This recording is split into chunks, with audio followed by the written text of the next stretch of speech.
പഹൽഗാം ഭീകരാക്രമണത്തിന് ശേഷം India operation Sindoor വിജയകരമായി നടപ്പിലാക്കി. പക്ഷേ ആ യുദ്ധം അല്ലെങ്കിൽ യുദ്ധകാഹളം അവസാനിപ്പിച്ചത് തൻ്റെ ഇടപെടൽ കൊണ്ടാണ് എന്ന് ട്രംപ് വീണ്ടും അവകാശവാദം ഉന്നയിച്ചുകൊണ്ടിരിക്കുകയാണ്. ഏറ്റവും ഒടുവിൽ അദ്ദേഹം പറഞ്ഞിരിക്കുന്നത് 5 ഫൈറ്റർ ജെറ്റുകൾ വെടിവെച്ചിട്ട ആ യുദ്ധത്തെ അവസാനിപ്പിച്ചത് താനാണ് എന്നാണ്. അങ്ങനെ വീണ്ടും അദ്ദേഹം പറയുമ്പോഴും ഇന്ത്യ ഒരിക്കലും ഇക്കാര്യത്തിൽ പ്രതികരിക്കുന്നില്ല. ഇന്ത്യയും പാകിസ്ഥാനും തമ്മിലുള്ള യുദ്ധം അവസാനിപ്പിക്കാൻ അമേരിക്ക ഇടപെട്ടു എന്ന് ഉറപ്പിച്ചു പറയാൻ ഇന്ത്യ തയ്യാറാവുന്നേയില്ല. വിമാനങ്ങൾ ഏതൊക്കെയാണ്, ആരുടെയൊക്കെയാണ് വെടിവെച്ചിട്ടതെന്ന് അദ്ദേഹം വ്യക്തമായി പറയുന്നില്ല എങ്കിൽ തന്നെയും അദ്ദേഹത്തിൻ്റെ വാക്കുകൾ തുടർച്ചയായി മറുപടി അർഹിക്കുന്നുണ്ട് എങ്കിൽ തന്നെയും ഇന്ത്യ അങ്ങനെയൊരു മറുപടി നൽകാൻ തയ്യാറാകുന്നുമില്ല. അജിംസ്, തുടർച്ചയായി ഇക്കാര്യം ട്രംപ് ഞാനാണ് യുദ്ധം അവസാനിപ്പിച്ചത് എന്നുള്ള വീരവാദം മുഴക്കിക്കൊണ്ടിരിക്കുകയാണ്. ഒരിക്കലെങ്കിലും ഇന്ത്യ ഇക്കാര്യത്തിൽ പ്രതികരിക്കേണ്ടതല്ലേ? ഇതോടുകൂടി ഇന്ത്യ പാക് സീസ്ഫയറിൽ ട്രംപിൻ്റെ ഈ കമൻറ്റ് 20ാമത്തെ പ്രാവശ്യമാണ്. ഈ സീസ്ഫയറിന് ശേഷം 20 തവണ അദ്ദേഹം പറഞ്ഞിട്ടുണ്ട്. അതിന് ഇന്ത്യ ഔപചാരികമായി അല്ലെങ്കിൽ ഔദ്യോഗികമായി 2 തവണ അതിന് മറുപടി നൽകി. ഒരു പ്രാവശ്യം വിക്രം മിശ്രി അതിനെക്കുറിച്ചുള്ള സ്റ്റേറ്റ്മെൻറ്റ് ഇറക്കിയിരുന്നു. പ്രധാനമന്ത്രി മോദി തന്നെയും അതേക്കുറിച്ച് പറഞ്ഞിട്ടുണ്ട്. നേരിട്ട് പറഞ്ഞില്ലെങ്കിലും അല്ലാതെ തന്നെ പറഞ്ഞിട്ടുണ്ട്. നേരിട്ട് പറഞ്ഞു എന്ന്, അതായത് ട്രംപിനോട് നേരിട്ട് പറഞ്ഞു എന്ന വാർത്തയും വന്നിട്ടുണ്ട്. പറഞ്ഞോ ഇല്ലയോ എന്നുള്ളതല്ല, പറഞ്ഞു എന്ന വാർത്തയും വന്നിട്ടുണ്ട്. അപ്പം എന്തുകൊണ്ടാണ് ട്രംപ് ഇതിങ്ങനെ ആവർത്തിച്ച് പറയുന്നത് വെച്ചാൽ, ഒന്ന് അദ്ദേഹത്തെ സംബന്ധിച്ച് വല്ലാത്തൊരു രാഷ്ട്രീയമായ പ്രതിസന്ധി ആഭ്യന്തരമായിട്ട് അമേരിക്കയിലുണ്ട്. പലതരത്തിലുള്ള പ്രതിസന്ധികളുണ്ട്. ഒന്ന് പാളിപ്പോയിട്ടുള്ള വാണിജ്യ യുദ്ധങ്ങൾ, മറ്റൊന്ന് മേക്ക് അമേരിക്ക ഗ്രേറ്റ് അഗെയിൻ എന്ന മുദ്രാവാക്യവുമായി വന്നിട്ട് ഇപ്പോൾ അമേരിക്ക എവിടെയും ഇല്ലാത്തൊരു സാഹചര്യം. മാഗ എന്ന് പറയുന്നത് മേക്ക് അമേരിക്ക ഗ്രേറ്റ് അഗെയിൻ ക്യാമ്പിൽ തന്നെ ട്രംപിനോട് ഉള്ള പല കാര്യങ്ങളിലുള്ള എതിർപ്പുള്ളവർ പരസ്യമായ രംഗത്ത് വരുന്നു. ഇങ്ങനെ പലതരത്തിലുള്ള ഒരു കുഴപ്പം പിടിച്ച സിറ്റുവേഷനിലാണ് അദ്ദേഹം ഉള്ളത്. അതിനിടയ്ക്ക് കഴിഞ്ഞ ദിവസം അദ്ദേഹത്തിൻ്റെ ഹെൽത്തിന് എന്തൊക്കെ ഇഷ്യൂ ഉണ്ടെന്ന് പറയുന്നു. കാലിൽ നീര് വെച്ച ഫോട്ടോയൊക്കെ കാണുന്നു. അത് കുഴപ്പമുള്ള ആരോഗ്യങ്ങളുള്ള വയസ്സായവർക്ക് വരുന്നതാണെന്നാണ് പറയുന്നത്. അപ്പോൾ ആകെ ഒരു കയോസാണ് അദ്ദേഹത്തിൻ്റെ ക്യാമ്പിൽ എന്ന് തീർച്ചയായിട്ടും പറയാം. അതിൻ്റെ ഇടയ്ക്കാണ് എപ്സ്റ്റീൻ ഫയൽ എന്ന് പറഞ്ഞ ഒരു പഴയ ഭൂതം പുറത്തേക്ക് വരുന്നത്. എപ്സ്റ്റീൻ ഫയൽ എന്ന് പറഞ്ഞാൽ അതിൽ ട്രംപിന് നേരിട്ട് അതിന് പങ്കുണ്ടോ എന്ന് ചോദിച്ചു കഴിഞ്ഞാൽ അത് പല കാലഘട്ടങ്ങളിൽ നടന്നിട്ടൊരു കാര്യമാണ്. ജോർജ് ഡബ്ല്യു ബുഷ് ഭരിച്ചുകൊണ്ടിരുന്ന സമയത്താണ് അതേക്കുറിച്ചുള്ള പരാതി വന്നത്. ജെഫ്രി എപ്സ്റ്റീൻ എന്ന് പറയുന്ന ഒരു അതിസമ്പന്നൻ 100 കണക്കിന് പ്രായപൂർത്തിയാകാത്ത പെൺകുട്ടികളെ റേപ്പ് ചെയ്തു എന്നുള്ളതാണ് കേസ്. അപ്പോൾ ആ കേസ് മറച്ചു വയ്ക്കാൻ വേണ്ടി ജോർജ് ഡബ്ല്യു ബുഷിൻ്റെ ഭരണകൂടം ശ്രമിച്ചു. ഇദ്ദേഹത്തിന് 18 മാസം തടവ് ശിക്ഷ, 2 പരാതികളിൽ 18 മാസം തടവ് ശിക്ഷ കൊടുക്കുകയും അതിൽ 12 മണിക്കൂർ മാത്രം ജയിലിൽ കഴിഞ്ഞാൽ മതി, ബാക്കി സമയം അദ്ദേഹത്തിന് ഓഫീസിൽ കഴിയാമെന്നുള്ള ഓർഡർ ഇറക്കി അദ്ദേഹത്തെ സംരക്ഷിച്ചു. പിന്നീട് വന്ന ഒബാമ സർക്കാരിൻ്റെ കാലത്ത് വീണ്ടും പരാതി ഉയർന്നു വന്നു. പിന്നെ അന്വേഷണം ഉണ്ടായി. ട്രംപിൻ്റെ കാലത്താണ് അദ്ദേഹത്തെ അറസ്റ്റ് ചെയ്ത് വിചാരണ നേടുന്നതിന് മുമ്പ് 10-30 ദിവസം കഴിഞ്ഞപ്പോഴത്തേക്കും ജയിലിൽ അദ്ദേഹം തൂങ്ങി മരിച്ച നിലയിൽ കണ്ടെത്തി. അത് കൊലപാതകമാണ് എന്നുള്ള സിദ്ധാന്തം അമേരിക്കയിൽ ശക്തമാണ്. അപ്പോൾ എപ്സ്റ്റീൻ ഫയൽ എന്ന് പറഞ്ഞാൽ കുറേയധികം ഇരകളുടെ മൊഴി, പരാതിക്കാരുടെ മൊഴി, അന്വേഷണത്തിൽ കണ്ടെത്തിയ കാര്യങ്ങൾ ഉൾപ്പെടെ വലിയൊരു ഫയലാണ്. അപ്പോൾ ഇത്രയും ഡോക്യുമെൻ്റ് ഇതിലെ കുറച്ച് ഭാഗങ്ങൾ പുറത്തു വന്നിട്ടുണ്ട്. പക്ഷേ അത് മുഴുവനും പുറത്തു വിടണം എന്നാണ് മെഗാ ക്യാമ്പിൻ്റെ ആവശ്യം. മുഴുവൻ പുറത്തു വിടണം എന്ന് ഒരു ശക്തമായി വാദിക്കാൻ വേറൊരു കാരണമുണ്ട്. ഇതിൽ ബിൽ ക്ലിൻ്റൻ്റെ പേരുണ്ട്. ബിൽ ക്ലിൻ്റനെ ഈ പറയുന്ന ജെഫ്രി എപ്സ്റ്റീൻ്റെ ഒരു ദ്വീപിൽ ആ വീട്ടിലിരിക്കുന്നത് കണ്ടതായിട്ട് സാക്ഷിമൊഴികളുണ്ട്. പക്ഷെ അവരാരെയും പീഡിപ്പിച്ചു എന്നുള്ള പരാതിയൊന്നും നിലവിൽ പുറത്തു വന്ന രേഖകളിലില്ല. അവരുടെ പേരുണ്ട് എന്നറിയാം. അതിൽ ട്രംപിൻ്റെ പേരുണ്ട് എന്ന് പറയപ്പെടുന്നു. അപ്പോൾ ട്രംപിൻ്റെ പേരുണ്ടെന്ന് പറഞ്ഞാൽ എപ്സ്റ്റീനുമായി ട്രംപിന് പരിചയമുണ്ട്. ട്രംപിനെ ഈ ക്യാമ്പുകളിൽ കണ്ടവരുണ്ട്. അല്ലാതെ അദ്ദേഹം ആരെയും പീഡിപ്പിച്ചൊന്നും പറയില്ല. പക്ഷേ ഇനി വരാൻ പോകുന്ന ഫയലുകളിൽ അതുണ്ട് എന്ന് ട്രംപിൻ്റെ എതിരാളികൾ പ്രചരിപ്പിക്കുന്നു. അതേസമയം ട്രംപിൻ്റെ അനുകൂലികൾ പറയുന്നത് ഉടനെ പുറത്തു വരണം. അത് ഡെമോക്രാറ്റുകളാണ് അതിൽ കൂടുതൽ, ലിബറൽസാണ് കൂടുതൽ, അതിൽ നോം ചോംസ്കിയുടെ പേരൊക്കെ ഉണ്ട് എന്നൊക്കെയാണ് പറയുന്നത്. അപ്പോൾ ഇതിൽ ട്രംപ് സാധാരണ രീതിയിൽ ഈ ഹിലരി ക്ലിൻ്റനെതിരെ എന്തെങ്കിലും ഒരു കച്ചിത്തുരുമ്പ് കിട്ടിയാൽ എടുത്തടിക്കുന്ന ഒരാളാണ്. ഒബാമയും ഹിലരി ക്ലിൻ്റനും ചേർന്നാണ് IS ഉണ്ടാക്കിയെന്ന് വരെ പറഞ്ഞതാണ് ഇലക്ഷൻ സമയത്ത്. അപ്പോൾ ഈ കാര്യത്തിൽ മാത്രം ട്രംപ് പിന്നോട്ടടിക്കുകയാണ്.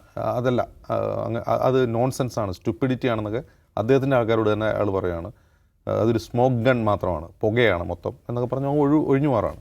അപ്പോൾ മാഗാ ക്യാമ്പിൽ നിന്ന് അതിശക്തമായ ആവശ്യം ഉയർന്നപ്പോൾ അവസാനം അദ്ദേഹം അറ്റോർണിയോട് പറഞ്ഞു ഒരു പെറ്റീഷൻ കൊടുക്കും, അത് മൊത്തം പുറത്തു വിടാനുള്ള പെറ്റീഷൻ കൊടുക്കുന്നുണ്ട്. തൽക്കാലം അത് ഒതുക്കി വെച്ചിട്ടുണ്ട്.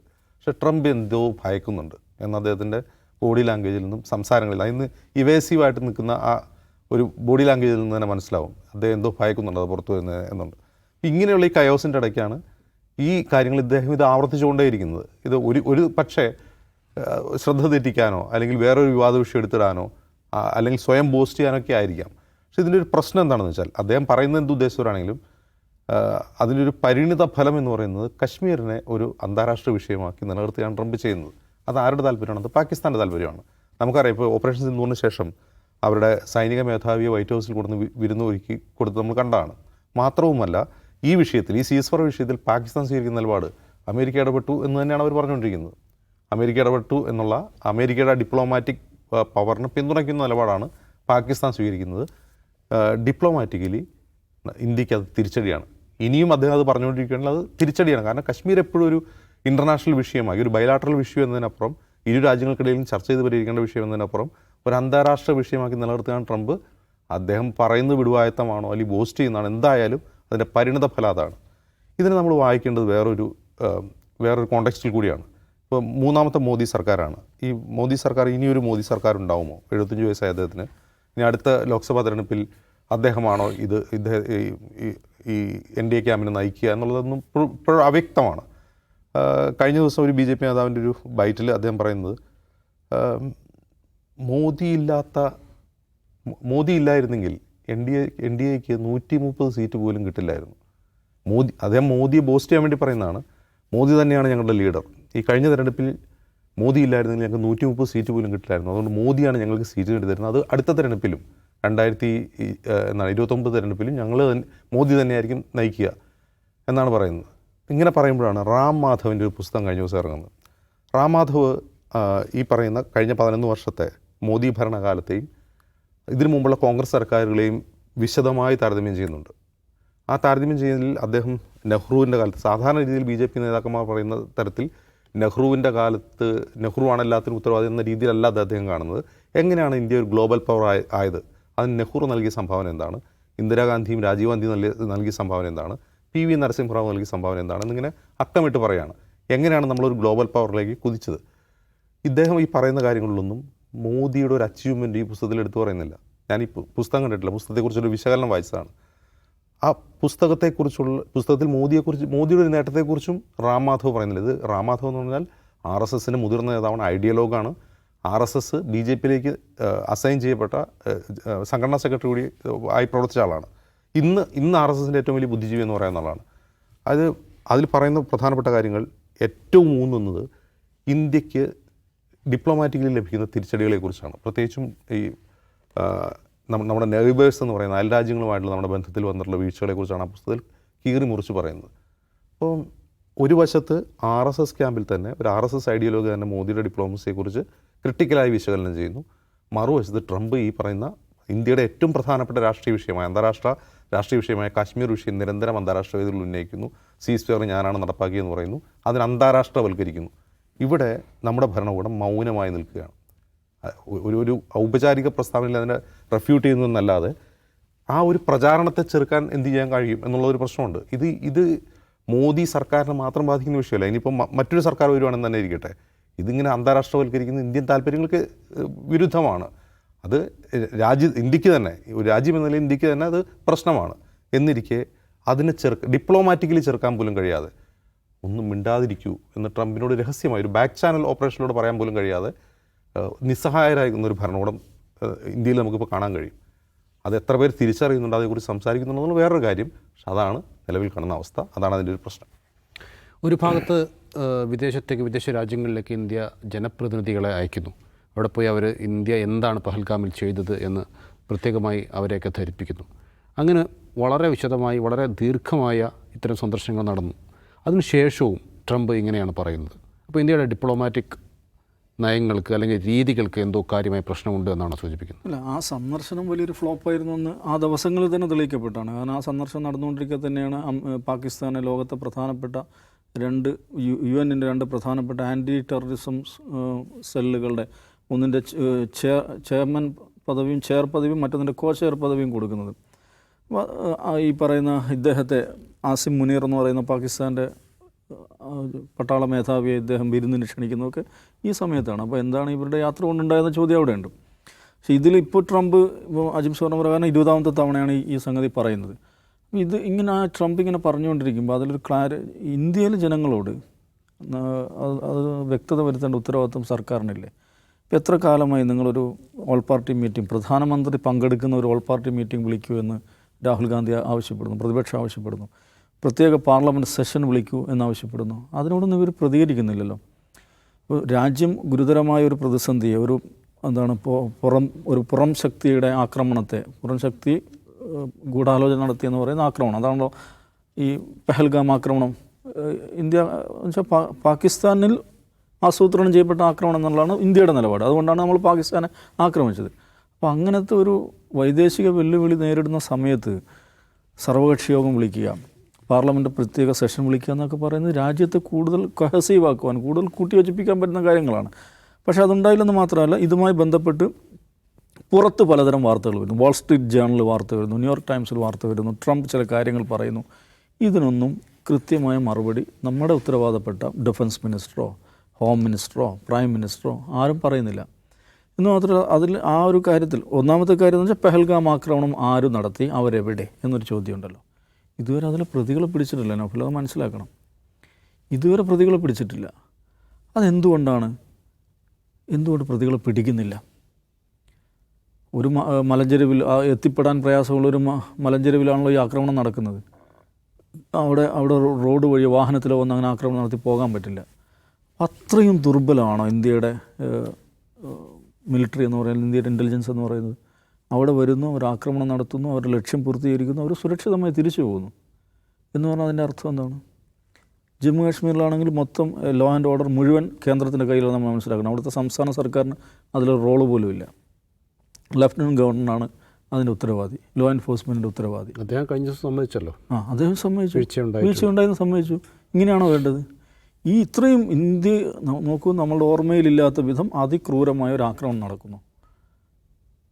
അതിൽ ഇന്ത്യക്കാരായ ഒരുപാട് മനുഷ്യർ കൊല്ലപ്പെടുന്നു. ഒരാളെങ്കിലും പിടിക്കണ്ടേ അതിൽ? അല്ലെങ്കിൽ എന്തുകൊണ്ട് പിടിക്കാൻ സാധിക്കുന്നില്ല എന്ന് പറയണ്ടേ? നേരത്തെ നോക്കൂ, ഈ UPA കാലത്ത് സ്ഫോടനങ്ങൾ ഉണ്ടാകുമ്പോൾ അതേക്കുറിച്ച് മോഡി പ്രസംഗിച്ചത് നമ്മളെ മുമ്പിലുണ്ട്. അതിർത്തികൾ നിങ്ങളുടെ കയ്യിലല്ലേ, എന്തുകൊണ്ട് അവരിങ്ങോട്ട് വരുന്നു? റിസർവ് ബാങ്ക് നിങ്ങളുടെ കയ്യിലല്ലേ, എങ്ങനെ അവർക്ക് പണമെത്തുന്നു? കടൽ നിങ്ങളുടെ നിയന്ത്രണത്തിലല്ലേ, എങ്ങനെ അവരിങ്ങോട്ട് കടന്നു വരുന്നു എന്നൊക്കെ പ്രസംഗിച്ച ആളാണ്. ഇത് ആക്രമണം ഉണ്ടായി മനുഷ്യർ കൊല്ലപ്പെടുന്ന സമയത്ത് രാഷ്ട്രീയ വിമർശനം ഉന്നയിച്ച ആളാണ്. അങ്ങനെ പ്രചാരണം നടത്തി പ്രധാനമന്ത്രി ആളാണ് അദ്ദേഹം. അപ്പോൾ അദ്ദേഹം ഭരിക്കുമ്പോൾ ഇങ്ങനെ ഒരു ആക്രമണം നടക്കുന്നതെന്ന് മാത്രമല്ല, അവർ സുരക്ഷിതമായി എവിടെയോ അവരുടെ സങ്കേതത്തിൽ എവിടെയോ അവർ പോയി ഒളിച്ചിരിക്കുകയാണ്. നമ്പർ 1. നമ്പർ 2, പാകിസ്ഥാനെ നമ്മൾ ആക്രമിക്കുന്നു. പാകിസ്ഥാനെ നമ്മൾ ആക്രമിച്ച ശേഷം പൊടുന്നനെ നമ്മൾ വലിയ മുന്നേറ്റം നടത്തിക്കൊണ്ടിരിക്കുകയാണ്. മുന്നേറ്റം നടത്തിക്കൊണ്ടിരിക്കുന്നതാണ് ഈ ആർമി സ്പോക്സ് പേഴ്സൺ നമ്മളോട് പറയുന്നത്, പൊളിറ്റിക്കൽ ലീഡർഷിപ്പ് നമ്മളോട് പറയുന്നത്. പൊടുന്നനെ ഇത് നിൽക്കുന്നു. പൊടുന്നനെ നിന്നതിനെക്കുറിച്ച് എന്തുകൊണ്ട് നിന്നു എന്നതിനെക്കുറിച്ച് നമ്മുടെ ലീഡർഷിപ്പ് ഒരു വിശദീകരണം നൽകുന്നില്ല. എവിടെ നിന്നാണ് വിശദീകരണം വരുന്നത്? നമ്മൾ ആദ്യമായിട്ട് അറിയുന്നത് എങ്ങനെയാണ്? ഇദ്ദേഹത്തിൻ്റെ ട്വീറ്റല്ല, എന്താണ് ട്രൂത്ത് സോഷ്യൽ. ഈ ട്രംപ് സാമൂഹ്യ മാധ്യമത്തിൽ എഴുതിയിട്ടാണ് നമ്മൾ അറിയുന്നത് ഇത് നിൽക്കാൻ പോകണം. പുള്ളി പറയാൻ ഞാൻ പറഞ്ഞിട്ടുണ്ട്, നിർത്താൻ പറഞ്ഞിട്ടുണ്ട്, ഇപ്പം നിൽക്കും എന്ന് പറഞ്ഞ് പുള്ളി പറയുന്നു. അപ്പോൾ അവിടെ എഗൈൻ ഒരു പ്രശ്നം വരുന്നു. എങ്ങനെ ട്രംപ് ഇതിൽ ഇടപെട്ടു? നമ്മുടെ ഈ എല്ലാ കാലത്തുമുള്ള നിലപാട്, ഇന്ത്യയും പാകിസ്ഥാനും തമ്മിലുള്ള പ്രശ്നം നമ്മൾ തന്നെ അങ്ങ് പരിഹരിച്ചോളും. ഈ കാശ്മീർ എന്ന് പറയുന്നത് ഒരു തേർഡ് ഏജൻസി അതിനകത്ത് ഇടപെടേണ്ടതില്ല, ഒരു അന്താരാഷ്ട്ര വിഷയമല്ല, ഇത് ബൈലാറ്ററൽ ഇഷ്യൂ ആണ്, അത് ഞങ്ങൾ തമ്മിൽ പരിഹരിക്കും എന്നുള്ളതാണ്. ഇതിനെ അന്താരാഷ്ട്രവൽക്കരിക്കാൻ സമ്മതിക്കില്ല എന്നുള്ളതാണ് ഇന്ത്യയുടെ നിലപാട്. പക്ഷേ ഇവിടെ എന്താ സംഭവിക്കുന്നത്? അമേരിക്ക ഇതിൽ ഇടപെടുന്നു, അങ്ങനെ പറയുന്നു ഞാൻ പറഞ്ഞിട്ടാണ് ഇവർ നിർത്തിയത്. അപ്പോൾ അതിന് മറുപടിയായിട്ട് ഈ ട്രംപിൻ്റെ ഈ ക്ലെയിമിന് മറുപടിയായിട്ട് അന്ന് വിദേശകാര്യമന്ത്രി ജയശങ്കർ എന്താ പറഞ്ഞത്? അത് ശരിയല്ല, പാകിസ്ഥാൻ റിക്വസ്റ്റ് ചെയ്തുകൊണ്ടാണ് നമ്മൾ നിർത്തിയത്. അതെങ്ങനെയാണ്? പാകിസ്ഥാൻ ഒരു റിക്വസ്റ്റ് വെക്കുമ്പോഴേക്ക് നിർത്തി കൊടുക്കാനാണോ നമ്മുടെ പരിപാടി? പാകിസ്ഥാൻ അങ്ങനെ റിക്വസ്റ്റ് ചെയ്തിട്ടുണ്ടെങ്കിൽ എന്തുകൊണ്ടായിരിക്കും റിക്വസ്റ്റ് ചെയ്യുന്നത്? അവർ പരാജയപ്പെടുന്നെന്ന് കണ്ടിട്ടല്ലേ? അപ്പോൾ അവർ പരാജയപ്പെടുമ്പോൾ, അവർ തളരുമ്പോൾ, അവർ ഒന്ന് നിർത്തിത്തരുമെന്ന് റിക്വസ്റ്റ് ചെയ്യുമ്പോൾ നിർത്തി കൊടുക്കുകയാണോ ഇന്ത്യ ചെയ്യേണ്ടത്? ഈ 3 പ്രധാനപ്പെട്ട ചോദ്യങ്ങളുണ്ട്. ഇതിന് ഇവർ മറുപടി പറയുന്നില്ല. അപ്പോൾ ഇത് നിരന്തരം രാഹുൽ ഗാന്ധി ഇതേക്കുറിച്ച് നിരന്തരം സംസാരിക്കുന്നുണ്ട്. അപ്പോൾ ഇതിലുണ്ടായിട്ടുള്ളൊരു ഡെവലപ്മെൻറ്റ് വെച്ചാൽ, നേരത്തെ ഇത്തരം സംഭവങ്ങൾ ഉണ്ടാകുമ്പോൾ ഒരുതരം ഹിസ്റ്ററിക് പാട്രിയോട്ടിസം, ഉന്മാദ ദേശീയത ഉയർത്തിയിട്ട് രാജ്യസ്നേഹത്തിൻ്റെ ഒരു കവചം സൃഷ്ടിച്ച് ചോദ്യങ്ങൾ ചോദിക്കാൻ പറ്റാത്ത ഒരു തരത്തിലുള്ള സംശയങ്ങളോ ചോദ്യങ്ങളോ മറുവാദങ്ങളോ ഉന്നയിക്കാൻ പറ്റാത്തൊരു സാഹചര്യം സൃഷ്ടിക്കുന്നതിൽ ഈ പറയുന്ന സംഘ് പരിവാറും അവരുടെ സംഘടനാ സംവിധാനങ്ങളും അവരെ പിന്തുണക്കുന്ന മാധ്യമങ്ങളൊക്കെ കൂടിയിട്ട് അങ്ങനെ ഒരു അന്തരീക്ഷം സൃഷ്ടിക്കാറുണ്ടായിരുന്നു. അതുകൊണ്ട് ആർക്കും ഒന്നും ചോദിക്കാൻ പറ്റാറുണ്ടായിരുന്നില്ല. പക്ഷെ ഇത്തവണ അതല്ല. ആ ഒരു കവചം ഈ പറയുന്ന എന്താണ് patriotism is a last resort of a scoundrel എന്ന് പറയുമല്ലോ, ആ പാട്രിയോട്ടിസത്തെ മുൻനിർത്തി കവചം സൃഷ്ടിക്കാനുള്ള ശ്രമം അത് പാളിയിട്ടുണ്ട്. അതുകൊണ്ടാണ് രാഹുൽ ഗാന്ധിക്കൊക്കെ ഇതിങ്ങനെ ഇടയ്ക്കിടയ്ക്ക് ചോദിക്കാൻ പറ്റുന്നത്. അപ്പോൾ രാഹുൽ ഗാന്ധി ഇതിങ്ങനെ ചോദിച്ചുകൊണ്ടിരിക്കുന്നു, പ്രതിപക്ഷം ചോദിച്ചുകൊണ്ടിരിക്കുന്നു, മല്ലിക ഖഡ്ഗെ ചോദിക്കുന്നു, മറുപടി വരുന്നില്ല. പക്ഷേ ഈ പറഞ്ഞ ഡൊണാൾഡ് ട്രംപ് നിരന്തരം ഇത് ആവർത്തിച്ചുകൊണ്ടിരിക്കുകയാണ്. അപ്പോൾ അദ്ദേഹം ഇന്നലെ പറഞ്ഞത് 4 or 5, I think 5 എന്നാണ് പറഞ്ഞത്. 5 ഇന്ത്യ അതിൻ്റെ നമ്പർ പറയുന്നില്ല. ഇതിൽ വേറൊരു കാര്യമുണ്ട്. ഈ വിഷയത്തിൽ ഇന്ത്യയുടെ ഭാഗത്തുണ്ടായ പ്രതികരണം CDS chief of defence staff Anil Chauhan അദ്ദേഹം കൺഫേം ചെയ്യുന്നുണ്ട്. എന്താ കൺഫേം ചെയ്യുന്നത്? Yes, we lost aircraft, that's a fact, but the number doesn't matter എന്ന് അദ്ദേഹം പറയുന്നുണ്ട്. അപ്പോൾ ഇതിലൊരു പ്രശ്നം എന്ന് വെച്ചാൽ ഇദ്ദേഹം ഇത് എവിടെയാണ് പറയുന്നത്? ഇദ്ദേഹം ഒരു വിദേശ രാജ്യത്ത് പോയിട്ട് ഒരു സിംഗപ്പൂരിൽ ഇരുന്നുകൊണ്ടാണ് അദ്ദേഹം ഇത് പറയുന്നത്. നമുക്ക് ഇന്ത്യയിലെ ഉത്തരവാദപ്പെട്ട പ്രതിപക്ഷം എന്ന് പറയുമ്പോൾ പ്രതിപക്ഷ നേതാവ് എന്ന് പറഞ്ഞാൽ ഒരു ഭരണഘടനാ പദവിയാണ്. ഭരണഘടനാ പദവിയുള്ള പ്രതിപക്ഷ നേതാവ് ഇതേക്കുറിച്ച് ഇവിടുത്തെ പൊളിറ്റിക്കൽ ലീഡർഷിപ്പിനോട് നിരന്തരം ചോദിക്കുന്നു.